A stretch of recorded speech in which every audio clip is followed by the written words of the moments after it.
as it unfolded, eventually we learned that two gunmen, Lee Boyd Malvo, he was only 17 at the time. That's right. John Allen Muhammad, he was 41.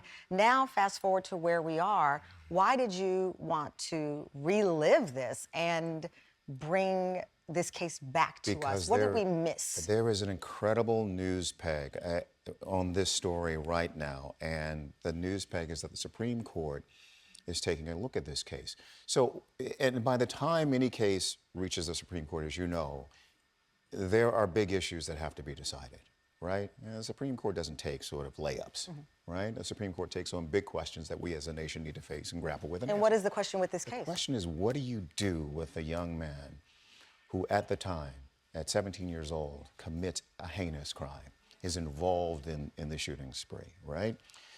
Takes 10 lives, critically wounds 3 more, and paralyzes a major region of the country. So the question is, he's too young to punish? So it's is that the question? No, the question isn't that he's too young to punish. The question is, do you give someone that young life without the possibility of parole? Now, Muhammad was sentenced to death.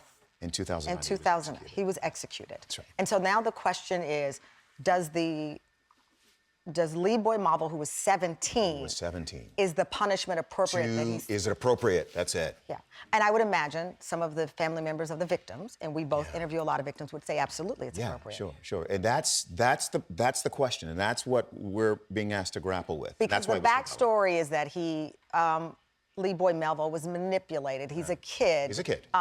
He meets Muhammad at 14 years old. He had a troubled childhood, and this was a person who was a father figure, an adult. That's it. Taking advantage of this kid. That's right. That's the premise of why people say, let's look at this again. Yes, and the Supreme Court has already said you can't sentence a minor to death, right? Yeah. So, right? So then the next question is, well, can you sentence a minor who commits a heinous crime, capital murder in this case? Can you sentence that minor to life without the possibility of parole when we've got new information about brain development, and we can all sort of recognize that this kid was damaged, but he did a horrendous thing. You've talked about survivor's guilt all these years later.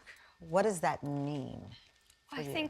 I think it's a burden in a way. Like I paused before I got out of the car, and that few seconds saved my life. So, and this was a very good person who was killed. A very good man, good family man, lovely family. So really, there was no difference between us. So why wasn't it me? And there were other people who were killed, obviously that before and after. And so, what do you do with that? What are you going to do with your life? Yeah. What does it mean that you are still here? And you have to find meaning. Tony, as we mentioned, the Supreme Court looking at this, Lee Boyd Malvo, are you able to talk to him? Has he spoken? So I've gotten approval and a clearance from the prison system in Virginia to speak with him. We've reached out to him on any number of occasions. Our sense is that once the Supreme Court comes back with its ruling on this case, we'll revisit it then. And my hope is that I'll get an opportunity to speak to him, but you will hear his voice in this podcast. Caroline, what do you believe should happen here? He was 17. You are personally impacted. Yeah. What do you believe should happen? I feel very torn. Yep. Do you? I mean, I sat very close to him when it was his trial.